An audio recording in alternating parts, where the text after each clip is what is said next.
Senator Bonifacio Bosita. Any objection? Hearing the said motion is now approved.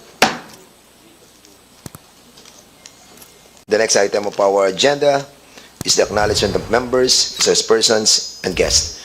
The committee secretary is hereby directed to acknowledge all the resource persons who have been invited on today's hearing, and also the members. Thank you, Mr. Chair. Good morning. The following members are present today: Deputy Majority Leader Jose Bong Teves Jr., Vice Chairperson Romeo M. Acop, Honorable Bonifacio Bosita, and Honorable Salvador Pleito. Joining us are the following resource persons: from the Department of the Interior and Local Government, Assistant Secretary Wabili Racho, Assistant Secretary for Peace and Order. From the Department of National Defense, Attorney Angelito Castillo, Division Chief, and Attorney Jason Visitacion of the Government Arsenal. From the Commission on Elections, Attorney Nicole K. James of the Office of Commissioner Amy Ferolino, and Attorney Yvette Bautista Menjoro. From the National Intelligence Coordinating Agency, Director Ferlu Silvio of the Directorate for Counterintelligence, and Attorney Albi Juarez. From the Philippine National Police, Police Major General Leo Francisco of the Civil Security Group, Police Brigadier General Erickson Dilag of the Firearms and Explosives Office, and Police Brigadier General Marlu Roy Alzate of the Supervisory Office for Security and Investigation Agencies. From the Office of the Special Envoy on Transnational Crime, Attorney Martin Ontog, Chief for Legal and International Affairs, and Attorney Glopier Angeli Calao, Assistant for Legal and International Affairs.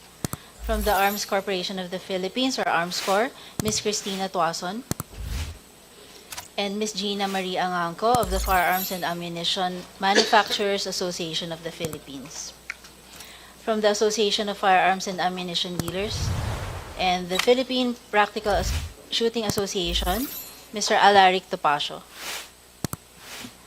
From Metro Arms Corporation, Attorney Hector Rodriguez and Attorney Modesto Lacambra. From the Philippine Shooters and Match Officers Confederation, Mr. Efren Reyes, Vice President.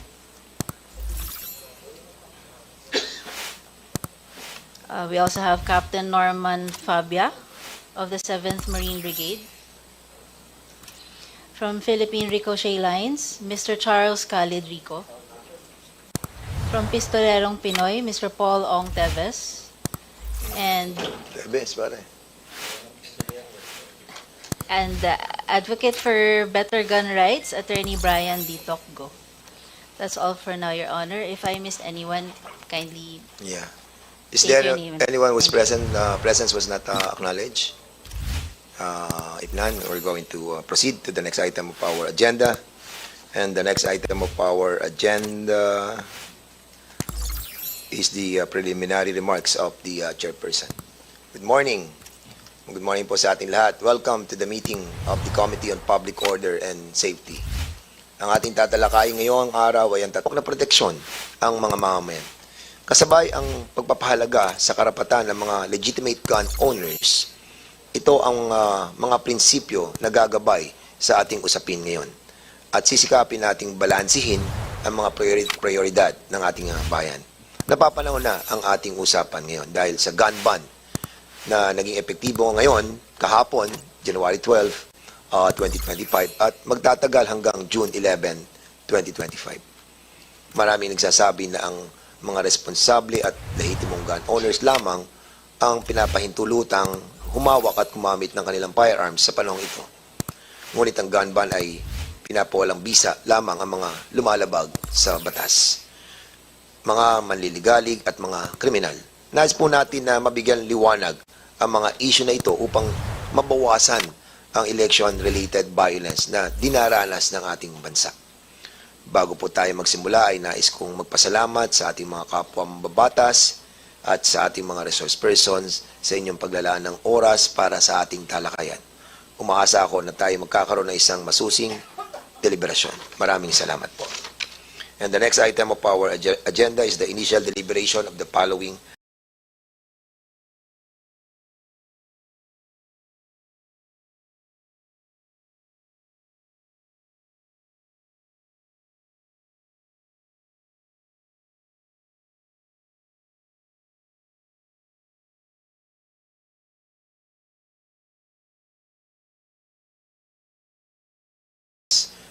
our Deputy Majority Leader. Go ahead, sir. Mr. Chairman, for the House Bill number 893, entitled An Act Amending Republic Act number 10591, otherwise known as the Comprehensive Firearms and Ammunition Regulation Act, to promote a higher standard of protection by Representative Romero, I move to adopt the explanatory note as a sportsmanship speech. So move, Mr. Chairman. So there's a motion to adopt the explanatory note of House Bill number 893 as the sponsorship speech of the author of the House Bill number 893. Any second the motion? There's a second the motion. Any objection? Hearing none, the said motion is now approved.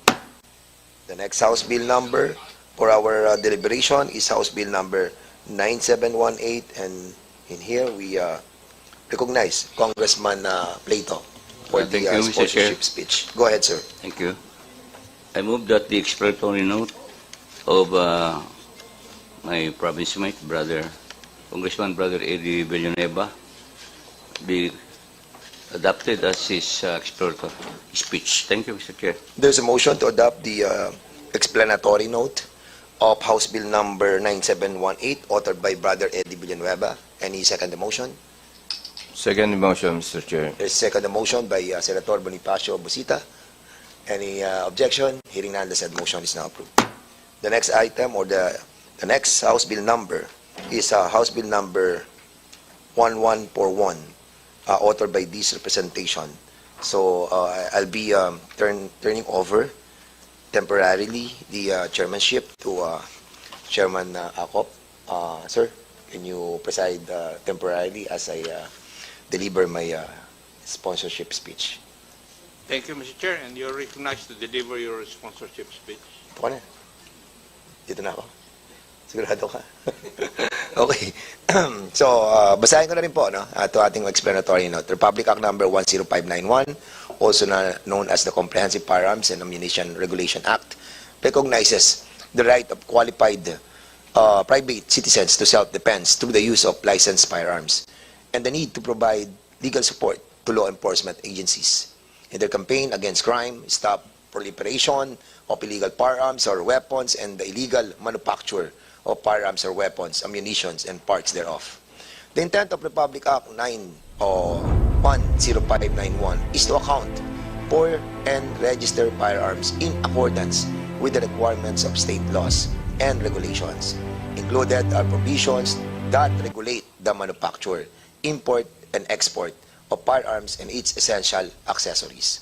However, it appears that certain provisions of the statute were intentionally or unintentionally too rigid and rendered the law unreasonably difficult for private citizens to own or use licensed firearms. The bill proposes rationalizing certain provisions of the existing laws so that the law-abiding individuals will not be unduly deprived of the right to legally own firearms and consequently to defend themselves, their loved ones, and their property. The measure seeks to amend the following provisions of the law. Letter A, the standards and requisites for the issuance of license to own and possess firearms. Letter B, yung pong carrying of firearms outside of residence or place of business. License to possess ammunition. Issuance of license to manufacture or deal in firearms and ammunition. Scope of license to manufacture firearms and ammunition. Letter F, registration of locally manufactured and imported firearms. And lastly, yung pong firearms for use in sports and competition. For these foregoing reasons, the immediate consideration and approval of this bill is earnestly urged. So, yun lang po, Mr. Chairman. Maraming salamat, Mr. Chairman. Thank you, Mr. Chairman. I turn over the floor back to you, as the chairman of this committee. Thank you, Mr. Chair. Thank you, Chairman Acop. And now we will be proceeding dito po sa ating pong agenda for today. So the next item of our agenda is any members who wanted to give comments on the bills, or we will be asking first all the resource persons who have been invited to give their comments on these bills that have been filed in this committee. So siguro unahin po natin ang DILG. So we Congressman Plato, you want to say something? Yes, sir. No, sir. We will be asking first the different resource persons to give their comments on the 3 bills that have been filed and under the deliberation of this committee. So after which we can have some comments. But the amendments, I think, will be forming a technical working group in order to be more plansya po natin lahat yung mga ibang mga issue regarding these 3 bills. So, DILG, siguro kayo po muna. ASEC Joabili P. Racho, other ano po ba kayo, Assistant Secretary? ASEC, no, sir? Yes. Sige. Yes, now you are Good morning, recognized, Mr. sir. Chair. Go ahead. Mr. Chair, honorable members of the Committee on Public Order and Safety, colleagues from different government agencies and guests. This representation expresses its full support in conducting this public hearing and investigation in aid of legislation, as our department recognizes the need to ensure that responsible gun ownership should be strictly observed and to put an end to the proliferation of illegal firearms in the country. The DILG supports the mandate of the subject legislative measures.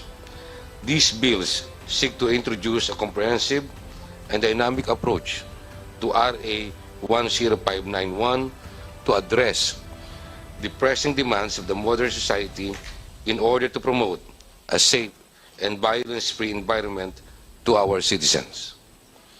Correspondingly, we will closely coordinate with the other national government agencies, such as the PNP, to obtain vital information and substantial pieces of evidence that will enable us to ascertain the truth in resolving the matters surrounding the senseless and unresolved killings. We are one with Congress in seeking for the truth because the department believes that violence has no place in our society. Mr. Chair, a copy of the department's detailed position paper will be submitted to the Honorable Committee. Thank you very much, sir. Okay, thank you so much, ASEC. So, we'll be proceeding to the next resource person from DND. Attorney Angelito C. Castillo, the Division Chief, External Affairs of the DND. You are now recognized. Thank you, sir. Thank you, Mr. Chair. Good morning to the august members of this Committee on Public Order. Mr. Chair, the Department wishes to convey our full support for the proposed amendments of the Comprehensive Firearms and Ammunition Regulations Act in order to rationalize the various provisions of the law. Rest assured that our stakeholder in the Defense Department, the Armed Forces of the Philippines, and the government arsenal, being the key stakeholder for this proposed bill, is in full support thereto. And on that note, Mr. Chair, we will be coordinated with the Secretary for the submission of our joint position paper on the matter. Thank you, Mr. Chair.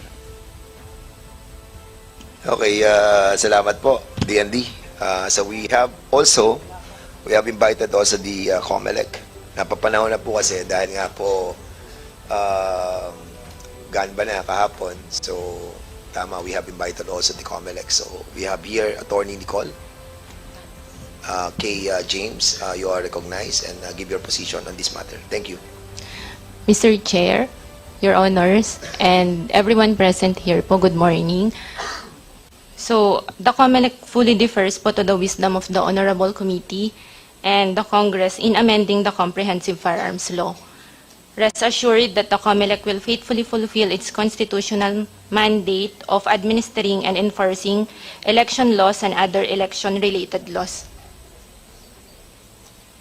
On matters po concerning election gun ban, subject of amendments under Section 9 of House Bill Number 11141, introduced by Your Honor, Honorable Dan Fernandez.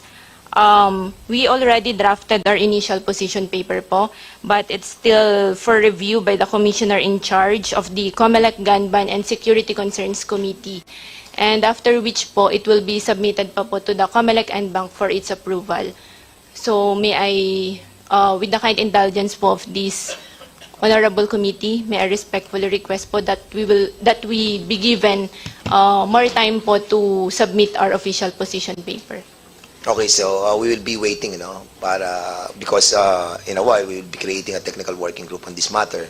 So for the meantime, we'll be asking you to expedite yung inyo pong comments by the NBank on this matter, no? And also to DND and DILG to submit to us your position paper. A while ago, we heard that you are in full support. But of course, you have to ask your bosses, no? Baka mamaya, hindi naman sila nakasuporta dito. So, kalintik-lintik tayo dyan. So, we'll be asking you to submit your position paper on this matter. Ask your bosses. Okay, so thank you, COMELEC. So, we'll be proceeding to the next resource person po natin, ang PNP. PNP, you are now recognized. General Francisca? Si Dilad. Yes, sir. Go ahead, sir. To the Honorable Chairperson of the Committee on Public Order and Safety, the Honorable Representative Dan S. Fernandez, sir. To the Honorable Senior Vice Chair, Congressman Romeo Acop, sir. Honorable Jose Bong Teves Jr., sir. Honorable Salvador Prieto, sir. And Honorable Bonifacio Bosita. The head of the PNP delegation, my boss, Police Major General Leo Francisco, sir. Fellow workers in the government, the stakeholders in the firearm industry, the shooting community, other guests, ladies and gentlemen, good morning. At the outset, the PNP is grateful for this initiative to make another amendment to Republic Act Number 10591 in order to address various pressing issues and concerns related to the regulation of firearms and ammunition. This amendment will also ensure that the law remains responsive to the current and future needs of licensed citizens as well as the industry. The PNP greatly appreciates the effort of the House of the Representatives in coming up with 3 proposed bills, namely House Bill Number 893, an act amending Republic Act 10591, in order to promote a higher standard of protection, increasing its penalties and sanctions, and for other purposes. House Bill Number 9718, an act amending Republic Act 10591, Section 9, Paragraph 5, known as Comprehensive Law on Firearms and Ammunition, limiting the number of registered firearms and ammunitions and providing penalties for violations thereof. And House Bill Number 11141, an act amending certain sections of Republic Act Number 10591. Noting the need to facilitate the processing of licenses and permits, including legitimate trade, ensuring public safety and security should still be the utmost priority to consider, making sure that this is not compromised. Upon reviewing the said House bills, the PNP would like to express reservations regarding certain provisions, especially on the number of ammunition that may be owned and possessed by a licensed citizen.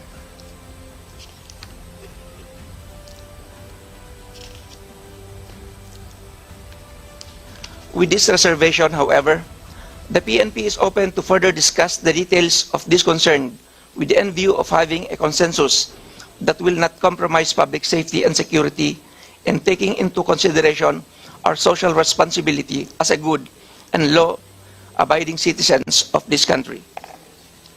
To To give ample time for the deliberation today, Mr. Chair, we wish to give our comments and recommendations as we go along with the discussions on the provisions of the House bills. Moreover, due to the interest of time, we humbly appeal to the Honorable Committee that the official position paper of the PNP will be submitted at a later date to include our comments and recommendations and to give us time to get consensus from our leadership. Thank you, and once again, good morning po. Yes, maraming salamat, General Dilag. Well, I was comparing with my partner, Congressman Acop and Senator Busita. Kasi nagkaroon tayo ng issue dyan no, nung hearing namin po about the those foreigners who are owning guns. No?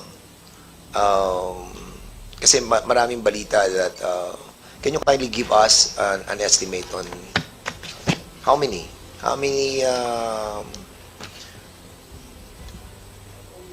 fake documents that was secured by those foreigners to acquire license from FEO. Kasi sa PNP nakakuha si Tony Yang di ba? You remember the issue about this Tony Yang? Yes, sir. So, bakit po siya nakakuha ng license pero alam naman po natin na well, siguro hindi nyo alam pero foreigner siya, di ba? So, can you kindly explore this issue? Kasi kung si Tony Yang ay isa lamang doon sa mga hindi Pilipino na nakakuha, what more yung iba pang mga foreigners? Sige, sir. Yes, sir. Nag-submit po si Mr. Tony Yang ng mga requirements gaya ng birth certificate, yung license niya, driver's license. So, apparently, yung evaluators natin, sir, they thought na these were authentic documents. Kaya po, nag-proceed po yung application niya, sir. Is there any no other way for the licensing authority to validate the authenticity of those licenses that required by your office? Kasi katulad nun, no? What are the requirements needed para po basta ba magdadala na lang sila ng driver's license or birth certificate? And per se, kung nai-produce na yun, that's it. You don't need to validate it anymore. Based dun lang po, sir, sa sinasubmit nilang documents. Yun lang pinagbabasihan. Yes, sir. But ang process po, sir, is dapat po i-present yung original document, sir, when claiming the ID. So wala pa tayong tinatawag na automated system on these requirements. Like for example, kung ang requirement nyo is birth certificate, wala pa tayong understanding or undertaking with the PSA or the LTO with regards to this authenticity of these documents that was submitted to FEO. Wala pa po, sir, but we have efforts towards that end, sir. Kasi kung, for example, ako, foreigner ako, tapos magsasubmit ako sa inyo, do I need to be present when submitting all these documents like driver's license, birth certificate? Do Yes, I have sir. to be present? Yes, sir. Kailangan present ka. Opo, sir. And then, from that document, yun lang ang pagbabasihan natin kung i-issue natin sila ng ano. Yes, sir. So, parang nagkaroon tayo ng failure on this matter, no? Kasi we have found out doon sa hearing namin na hindi po siya Pilipino. The chair would like to acknowledge the presence of Congressman Reynante Arrogancia. So, ano po, ano nangyari po doon sa mga lisensya na issue natin kay Mr. Tony Yang? It was revoked, sir. So how many more foreigners, no, na na-revoke natin ng mga lisensya? Around 40, sir. 40? Yes, sir. So far, 40 pa lang.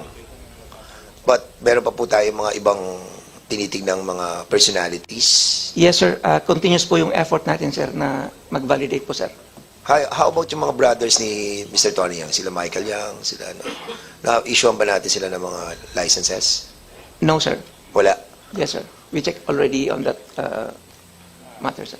And that is one of the provision of the bill na need to be addressed, no? Yes, Yung mga ganito. And doon sa bill natin, merong provision doon that foreigners can be issued licenses, no? Yung mga permanent resident na mga foreigners. So yun yung i-discuss natin po sa technical working group that will be created by this committee in a while. So baka may mga question ang ating mga members about this issue. Congressman Bosita.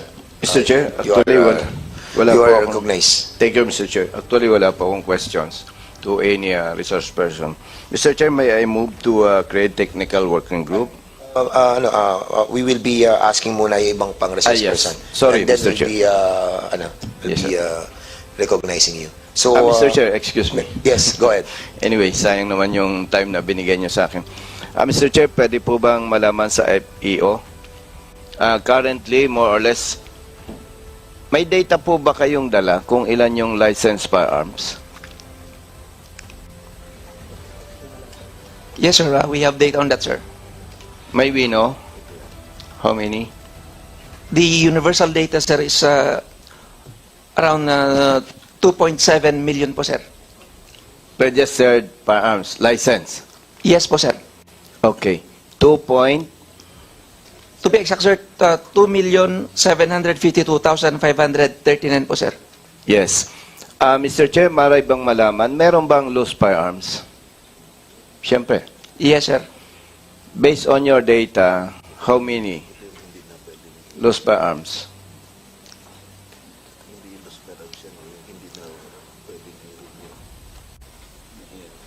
We have around 545,742 firearms that can be categorized as loose firearms because they cannot be renewed anymore, sir. Kasi po, na-revoke po sila, sir. Okay, so if we have a list of lost firearms and that is more than 500,000? Yes, sir. Okay. Meron po ba kayong accomplishment periodically? Yes, sir. Meron po, sir. Meron po ba dyan? Like, for example, Mr. Chair, today is January 13.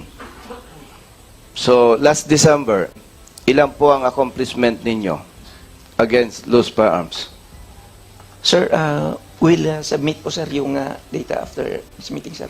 Mr. Chair, pwede po bang mag-request na to direct the PNP to submit list of their accomplishments with regard to the lost firearms periodically, Mr. Chair? Okay, the PNP is hereby directed to submit to us ASAP the list of the accomplishment regarding doon po sa mga loose firearms yearly. Am I correct? Monthly, Mr. Chair. Monthly. Okay. Para maging basis po natin sa technical working group that we will be creating in a while. Okay? PNP? Klaro po. Yes, sir. Thank you, sir. Pwede po bang malaman, Mr. Chair, kailan isasubmit ng PNP? Within this week, sir. Within this week, siguro, Mr. Chair, kahit until Friday this week. Kaya po ba, PNP? Yes, sir. Yung po ba isasubmit nyo is good for 2024? Yes, sir. Opo, sir. How about yung ibang years po? Can you submit? Yes, sir. Cumulative na po yun, sir. Okay. Thank you, Mr. Chair. Okay, so kung wala na po tayong punta tayo sa Nika, no? Nika, being represented by si Director Silvio, Directorate for Counterintelligence. Director Perlu, Silvio, you are now recognized. Maraming salamat po. Honorable Dan Bernades, and other members of this committee, colleagues in the government, stakeholders from the firearm sector. Magandang umaga po ulit. In behalf of NICA, we'd like to recognize and appreciate the initiatives of the Honorable Congressman for initiating these 3 bills. And for NICA, rest assured, sir, rest assured that we will be continuously collecting informations, gather this in line with the emerging threats, both at the domestic scene and at the international level. Of course, we will be glad to share informations also, and for that, we will be submitting our position within this week, Mr. Chair. That's all. Magandang umaga po sa ating lahat. Okay, so thank you so much, Nika po. Have you submitted a position paper in this matter? Nasabi ko po, within this week po. Okay, please. All right, so the next resource person is Ambassador? No. Attorney Martin B. Ontog, the Chief for Legal and International Affairs of the Office of the Special Envoy on Transnational Crime. Sir, you are recognized. Thank you very much, Mr. Chair. On behalf of the Special Envoy on Transnational Crime, a pleasant morning to the chairperson and the members of this committee, as well as the stakeholders and colleagues in the government. Good morning. First of all, Mr. Chair, upon review of the 3 House bills introduced, we took notice that some provisions take steps toward enhanced firearm regulation, prioritizing safety and accountability. In contrast, there are also provisions that risks undermining these gains by prioritizing individual convenience over public safety and security. Collectively, these bills highlight the ongoing need for a balanced, evidence-based approach to firearm regulation and legislation that prioritizes societal welfare over individual firearm privileges. From the perspective of the transnational crime prevention, some provisions in the House bills provide opportunities to enhance firearm regulation and align with international standards. However, some provisions push for a relaxed regulations that risks undermining these efforts and could inadvertently contribute to the proliferation of firearms and ammunition in the transnational black markets. Your Honor, if we may, this committee should prioritize a robust public safety, monitoring mechanisms, and adherence to global standards to prevent the Philippines from becoming a hub for transnational weapons trafficking. That would be all, Your Honor. Mukhang advance kayo sa inyong position paper, and thank you for Yes, this. Your Honor. And we were discussing about the position paper that you have submitted to us. So thank you for that. It will give us more flexible room para we can adopt a more adaptive bill dito sa ginawa po nating sponsorship dun sa House Bill number 1141 11141. Okay, so sunod na po natin yung firearm dealers and manufacturers. So we have invited also the owner of Armscore. So sino ba owner? Armscore, si Miss Christina Tuason. Ma'am, you are recognized. Ay, sino pa? Yung Firearms and Ammunition Manufacturers Association of the Philippines, PAMAP, si Miss Gina Marie Angangco, ang presidente. So, ma'am, you are now recognized. Go ahead. Thank you very much, Mr. Chairman, to the honorable members of the Congress and our fellow stakeholders in the industry and our partners in the various government offices. We are very happy that this House bills are being taken up. we have no opposition, and we truly support the need to have peace and order in our country.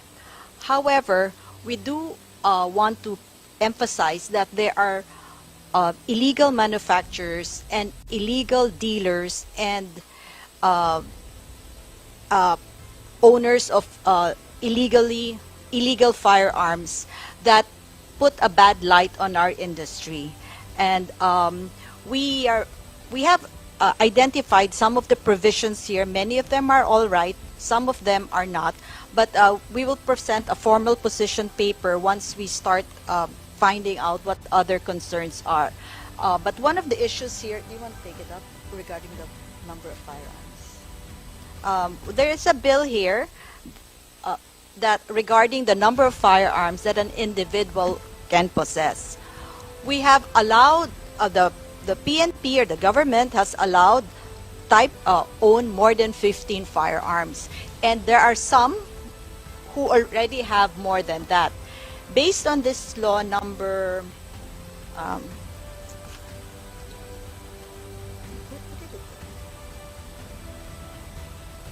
it was here. Here. 9718. Type 5 is being reduced to 20 firearms, and the balance of the firearms in excess of 20 are supposed to be surrendered without compensation.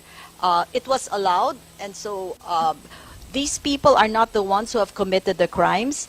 Based on, I know the intent of this is to prevent election-related violence and other crimes, but based on statistics we've heard, because I think in one hearing in the Senate, the PNP was asked for statistics on firearms involved in crime.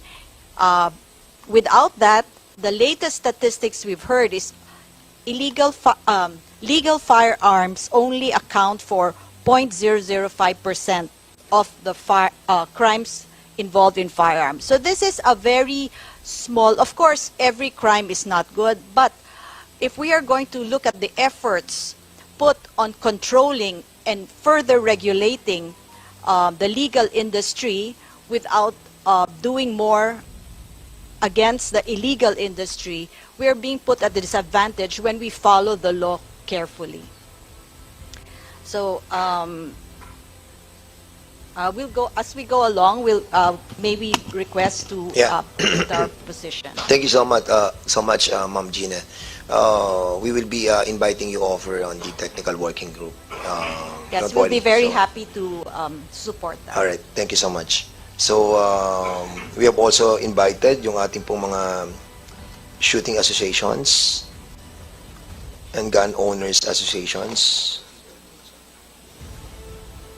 So, sa Metro Arms Corporation, kasama po natin si Attorney Hector Rodriguez and Attorney Modesto Lacambra. Sir, you are recognized, please. Ano susunod dito? Thank you, Mr. Chairman, and thank you to the members of this committee. It has been 10 years since the Republic Act 10591 was enacted. It was and took effect sometime in 2014. And we welcome the move of this committee to revisit the law and introduce amendments based on our experiences in the implementation of the said law. So we fully support that. We have filed our preliminary position paper after reviewing the 3 pending bills.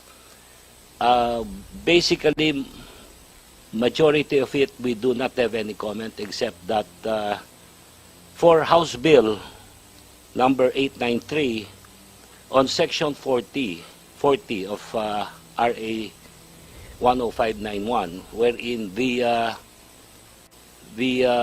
fine is being increased from 10,000, I think, to 100,000. We find it too excessive, Your Honor.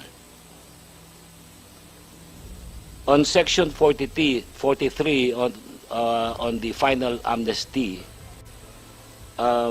we just have a question on the term mentioned there, the term unregistered firearm in the first paragraph of the said section. Does it include fully automatic rifles classified under RA 10591 as light weapons? Will the bill, if enacted into law, allow accept those fully automatic firearms or rifles classified as light weapons? As far as House Bill number 9718 filed by the Honorable Eduardo Brother Eddie Villanueva, we just have one comment, Your Honor. It pertains to the surrender of the ammunition possessed by a licensed citizen in excess of what will be finally approved as the quantity allowed to be bought or possessed by a licensed citizen. And that bill requires the excess thereof to be surrendered to the Philippine National Police. Our comment is just, it is confiscatory in nature, it is unconstitutional, it constitutes an unlawful taking of one's property without due process of law, and of course, just compensation.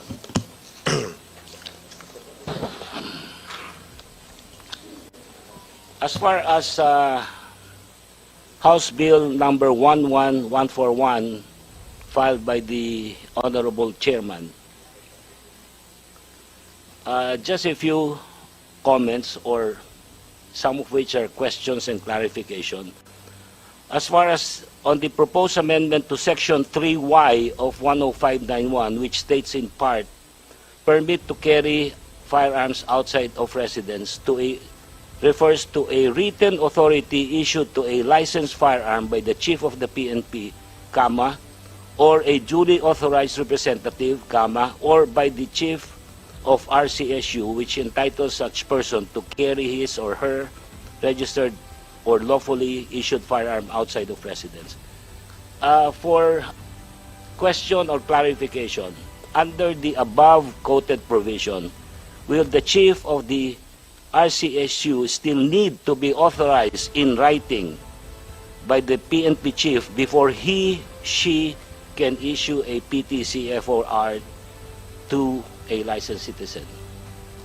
Second question or clarification, does the phrase registered or lawfully issued firearm underscored in the above quoted provision include registered or lawfully issued rifles and shotguns to licensed citizens classified under RA 10591 as small arms?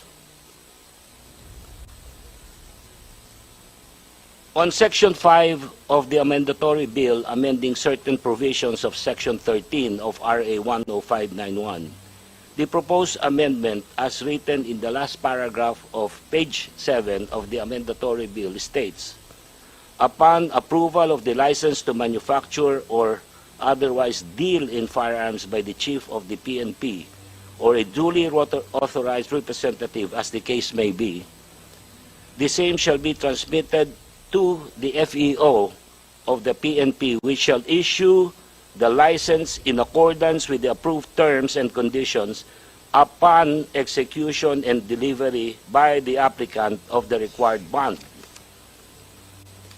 Again, question and clarification. The amendatory bill did not state the basis in setting or computing the amount of bond to be Attorney posted. Rodriguez, your questions and clarification will be discussed on the Okay. Yes. appropriate time, like on the technical working group that will be Yes. created. For the meantime, we wanted to find out your position on this matter. Yes, sir. Only your position. And then we will be discussing the the merit of your Thank you. clarification on the proper time. Thank you, Your Honor. Go ahead. Those are stated in our position, but just one last. On Section 9 of the amendatory bill amending Section 21, wherein firearms and its parts solely for import and export are being exempted from the procurement of the certificate of authority to transport from the COMEDEC. We would just like to recommend that the term firearms, more particularly its part, the parts must be enumerated, because under the Republic Act 10591, there are so many parts that are mentioned there. The major parts, minor parts, accessories, forgings and castings, and mill run parts. And we would like that to be enumerated in the law, because some government agencies are not so clear on that provision, its part. Just like the Bureau of Customs, when we import our materials from abroad, casting, mill run parts, forgings, they still require us to secure a COMEDEC exemption during the election gun ban. But I think the COMEDEC has position there is that they only regulate firearms and I think major parts. So that is stated in our position paper. Thank you very much, Mr. Honorable Chairman. All right. Thank you so much, Attorney Rodriguez. So we'll go to the next resource person, Mr. Alaric Topacio of the AFAD. Alaric, you are now recognized. Before you proceed, teacher, would like to acknowledge the presence of Congressman Sergio Dagook of the APEC party list. Sir, welcome. Go ahead. Honorable Chair, esteemed colleagues, and distinguished guests, as we gather today to discuss the proposed amendments to Republic Act 10591, I, in representation of majority of the companies in the defense industry, is in full support of the Honorable Dan Fernandez's and Congressman Romero's efforts to recalibrate our firearms in a way that not only enhances our national security, but also recognizes the significant economic potential of the firearms industry in the Philippines. We would also like to express our reservations for House Bill 9718, which we will be submitting our position paper in the next few days. The firearms industry is a niche sector. It is a growing and vital part of our economy. When properly regulated, this industry has the capacity to generate thousands of jobs, boost innovation, and contribute to our economic development both locally and internationally. From manufacturing to retail, training, and security services, the economic impact of a thriving firearms industry cannot be overstated. However, Mr. Chair, as we acknowledge the potential for economic growth, we must also address the primary concern of public safety. But let me make this clear. The issue is not with responsible law-abiding citizens who legally own and use firearms. The real problem lies with criminals who possess illegal weapons and use them to commit crimes. We must be careful not to allow laws meant to curb criminal behavior to penalize those who comply with regulations and are committed to using firearms responsibly. It is vital that we distinguish between those who are following the law and those who are exploiting it for criminal purposes. Law-abiding firearm owners who have gone through the necessary legal processes to acquire and register their firearms should not be burdened by additional restrictions that unfairly target them. The problem lies with illegal firearms, which are often trafficked by criminals who have no regard for the law. Therefore, our efforts should focus on strengthening enforcement mechanisms to combat the illegal arms trade and not on punishing responsible citizens who adhere to the legal framework. The economic growth of the firearms industry should not be hindered by unfounded fears of misuse by legitimate owners. Instead, we should ensure that laws are targeted and effective. addressing the root causes of illegal firearms trafficking while supporting responsible gun ownership. By striking the balance, we can ensure the fire industry continues to thrive, create jobs and opportunities for Filipinos without compromising our security. In these challenging economic times, we must support industries that can offer stability and growth. The firearms sector, with its potential to expand domestically and internationally, should be recognized as a key player in our economic strategy. By amending RA 10591, we are not simply adjusting regulations, we are empowering an industry that can generate significant economic returns, provide employment, and support innovation, all while ensuring public safety through focused law enforcement efforts. Let us remember, Mr. Chair, if I would like to emphasize that the goal is not to punish responsible firearm owners, but to protect our society from criminal activity involving illegal firearms. Through these amendments, we can help nurture an industry that benefits our economy and strengthen our national security. Mr. Chair, to cite an example, we have had hearings before with the Senate regarding amendments for RA 10591, and it has been mentioned years before during the previous Senate hearing that less than 5% of registered guns, actually less than 1%, 0.5% of legitimate firearm owners, registered firearms, are used during the elections to commit crimes. Majority, if not almost all of the guns used during election-related violence are all unregistered firearms, illegally acquired firearms. So our primary concern as an industry is we are putting restrictions to legal gun owners, and at the same time, we are punishing legal gun owners for doing something that, whether they use it offensively or defensively. Mr. Chair, we will be submitting a position paper regarding this. Thank you po. Thank you so much, Mr. Topacio. So, Mr. Efren Reyes, kasamahan ko sa pelikula. Ilan na ba napatay mo sa pelikula using licensed ilang firearms? beses na akong pinatay. Good morning, Mr. Chairman and Your Honor. You are now recognized, Mr. Efren Reyes Jr. Go ahead. Thank you po. As a representative of Philippine Shooters and Match Officers Confederation headed by former TESDA Secretary Suharto Mangudadatu, former Congressman too, I'm being the Vice President External of PSMOC. The position right now is I agree with mostly of all their resentments and with regards to the mga bills na they're trying to pass, and the position right now for PSMOC is the shooters. Ever since the enactment of the RA 10591, we have been what you call this disenfranchised.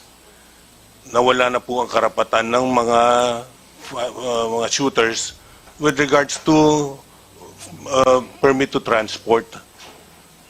Before, we were enjoying permit to transport na mga 6 months, even yung iba nga mga binibigyan pa ng 1 year na permit to transport to all firing ranges in the Philippines, for including practices and competitions. Ngayon, we are merely limited to 5 days for every competition. Wala pang, hindi, kung magpa-practice ka, kailangan pang kumuha ng permit to transport ulit. Masyadong nalilimitahan yung galaw ng mga shooters natin, where in fact our shooters also represent the Philippines in world competitions. By limiting our practices and competitions, nahihirapan tayo sumali. But in fact, lately we have been champions in a world shoot. Mr. Topacio, saan yun? 1, 2, 3, sila ang tatlong pan-Pilipinas lahat ang nanalo. Australasia ba? We are one of the best shooters in the world. If we restrict our shooters, baka bumaba tayo sa standing natin. Yun lang po ang request ng PSMOC for this time. Mr. Reyes, I would like to disagree with you. Wala pa naman itong mga batas na ito nung nanalo ng 1, 2, 3, di po ba? Ito Wala na pa po. naman eh. It's the present law kung bakit nanalo yung ating mga competitors na sinasabi mo. Why would you say na hindi naman nanalo kung ipapasa natin itong mga bills na ito? What is your By basis? limiting, nalilimitahan po yung ibang mga shooters Hindi nga natin. nalilimitahan nun. Nanalo na nga sila eh. Ikaw na mismo ang nagsabi. Opo, Oh. yung iba po, meron So, ibig konting... mo sabihin, kailangan natin luwagan. Luwagan lang po natin ang Bakit konti. po? Ha? Dahil nalilimitahan po yung mga competitors Hindi, natin. It's limited by law. Bakit po natin luluwagan? What is your logic behind that? Logic Kasi being... I cannot concur with your statement as a lawmaker. Because I yung cannot. iba po, binibigyan lang po ng permit to carry na with 500 rounds. Nanalo na nga sila with that eh. Yes, sir. Why do you have to loosen the law? For you to win again? Or to maintain. Maintain lang po Yan. natin. Siguro yan. That's why I do not Ilagay lang agree po with your natin. point, Mr. Reyes. Kasi nga po, yung mga nakaraang mga chief PNP po, I'm not mentioning na, napunta po sa chief PNP ang pagbibigay ng permit to carry sa mga sport shooters wherein we do not carry, we merely transport the firearms. Hindi. Ang point ko, Mr. Reyes, with the Opo. present law, nanalo na kayo ng 1, 2, 3. Yun ang sabi mo eh. Opo. Tapos ngayon, luluwagan para magkaroon kayo ng 5,000 na ammunition for one. Kasi limited to 500 according to the law. The 500 is for the transport of the firearm, of the ammunition to the range. Yes. Yung 5,000... That is not enough. The 500, usually po, 500 is kung minsan kinukulang pa ang shooter sa firing range for a competition. Yung PNP, do you agree with that? That 500 is not enough for practice? For one practice session?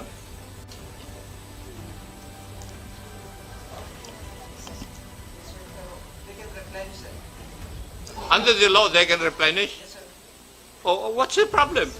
Opo. Wala palang problema eh. So, ang sinasabi ni Chairman Acop ay we created champions, di ba? The best, no? Using the present law. And in this bill, increasing the amount of ammunition, no? Parang hindi natin nabibit yung purpose, di ba? Unless that we wanted to have more champions, no? In different categories. So probably that's the best answer. Yes, Mr. Chairman, we will just submit our position paper later. All right. Kasi yun lang yung narrative po ni Chairman Acop that since we have already approved yung law and we created champions at mga magagaling sa buong mundo, palagay ko ay marami pa na maghahangad kung mas marami yung nagagamit nating mga ammunition during practices ng mga associations. Anyway, siguro, Chairman Acop, we will be discussing that thoroughly on the technical working group. Talagang medyo masalimuot tong isyung to. So we will be proceeding to the next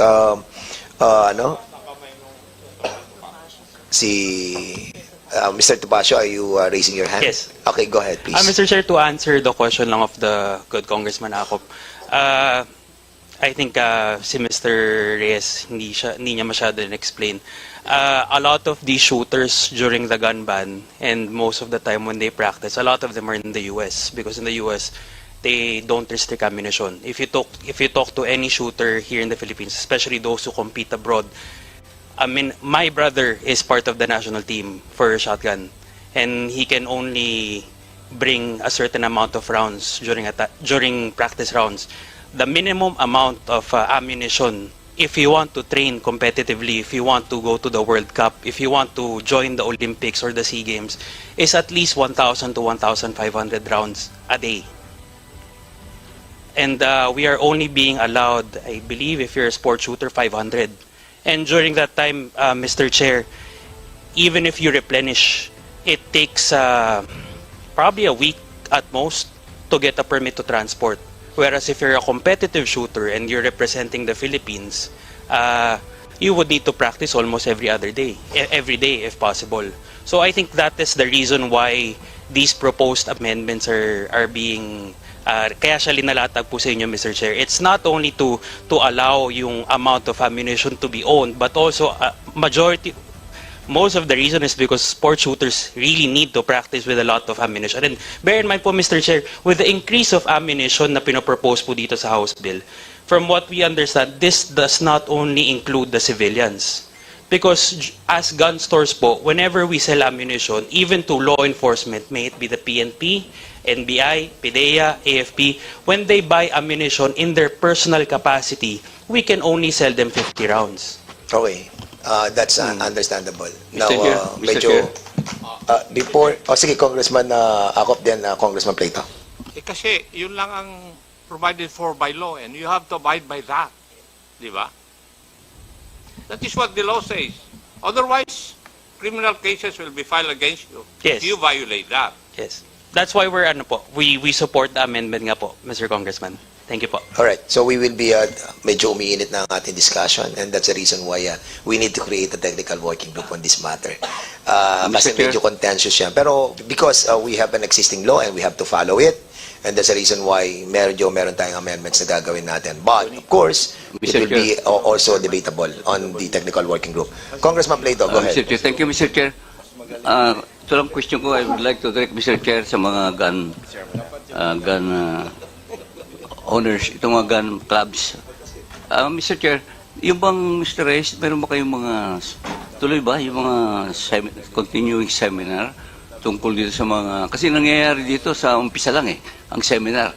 May lisensya 5 or 10 years ang license ngayon, dapat siguro may continuing para sa mga storage practices, yung mga tungkol the updated laws and regulations, at saka yung mga conflict resolution techniques and responsible handling of firearms in various situations.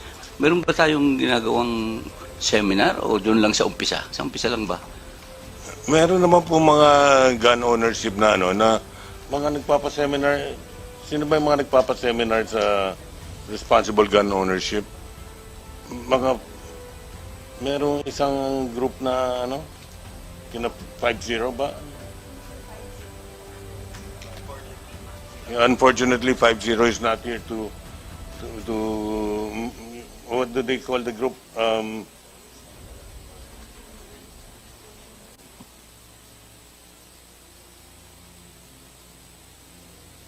Mr. Chair, may I? Ma'am, you are now recognized, please.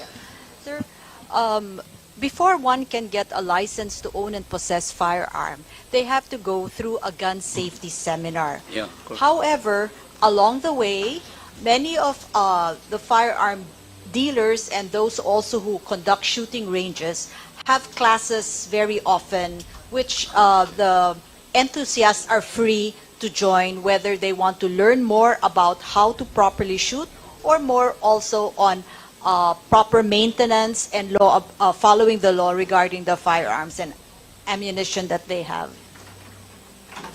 Okay, thank you, Mr. Chair. Okay, salamat po. So we'll be proceeding to the next resource person from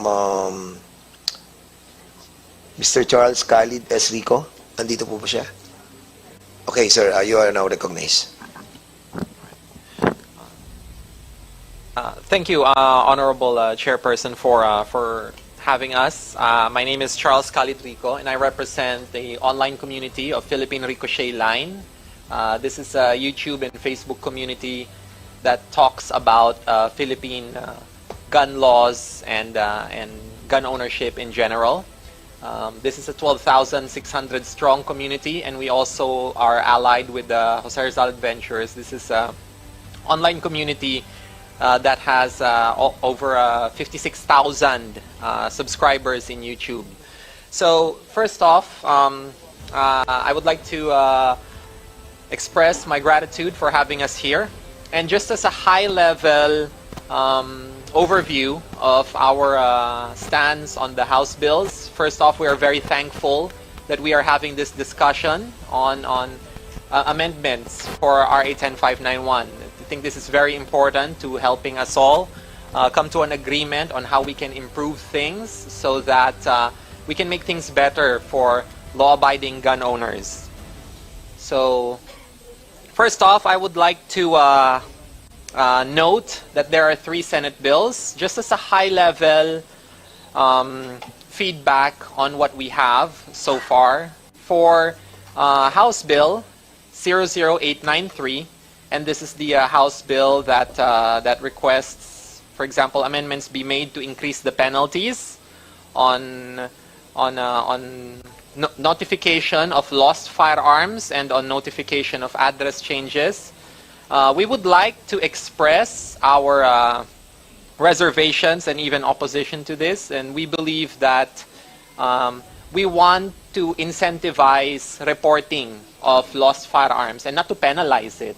So if we are to make sure that people report their lost firearms or change in addresses, we want to make it easy for them to report these things and not to punish them for it. This is very important because a lot of fellow Filipinos here, us here in Metro Manila, it's easy to do these reports. But if you're in the provinces, it's very hard. And for OFWs especially, this is also very difficult. So we would like to request that that we do not have these changes, because one thing that we also like to point out is that 100,000 is very excessive. Some firearms only cost 10,000.